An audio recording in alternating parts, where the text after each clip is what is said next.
বিজনীত বিপিএফৰ আশীৰ্বাদ সমদল অনুষ্ঠিত উপস্থিত বিপিএফ প্ৰধান হাগ্ৰামা মহিলাৰী আজি চিৰাং জিলাৰ বিজনীত বিপিএফৰ বিশাল আশীৰ্বাদ সমদল অনুষ্ঠিত হয় আগন্তুক বিডিসি নিৰ্বাচন লক্ষ্য কৰি বিজনীত থুৰিবাৰী মানক চেৰফাং আৰু সুভাইছাৰ পৰিষদীয় সমষ্টিৰ পৰা বিভিন্ন জাতি জনগোষ্ঠীৰ পুৰুষ মহিলাসকলে বিপিএফৰ জয় গান গাই এক বিশাল সমদল কৰি বিজনীৰ ন্যায় সেতুৰ সমদল কৰি আহি বিজনী ক্ৰীড়া সন্থাৰ খেলপথাৰত এক জনসমুদ্ৰত পৰিণত কৰে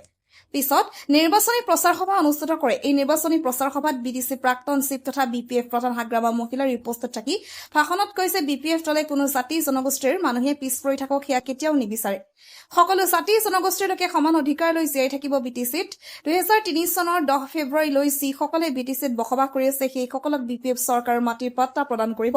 প্ৰমোদ বড়ো চৰকাৰৰ যি বিটিআৰ চুক্তি সেই চুক্তি অকল উচ্ছেদহে আছে প্ৰমোদ বড়ো চৰকাৰ পাট্টা দিব কেনেকৈ যিসকলে চৰকাৰী মাটি দখল কৰি আছে সেই সকলক উচ্ছেদ কৰিব প্ৰমোদ বড়ো চৰকাৰ হাগ্ৰামা মহিলাৰ সংবাদ মাধ্যমৰ সন্মুখত কৈছে বিজনী তিনিটা পৰিষদ সমষ্টিত বিচাৰ হ'ব বিপিএফ তাত কোনো সন্দেহ নাই আজি আশীৰ্বাদ সমদলে প্ৰমাণ কৰি দিছে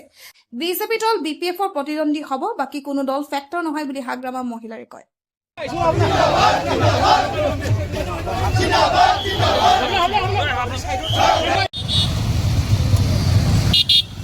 জিন্দাবাদ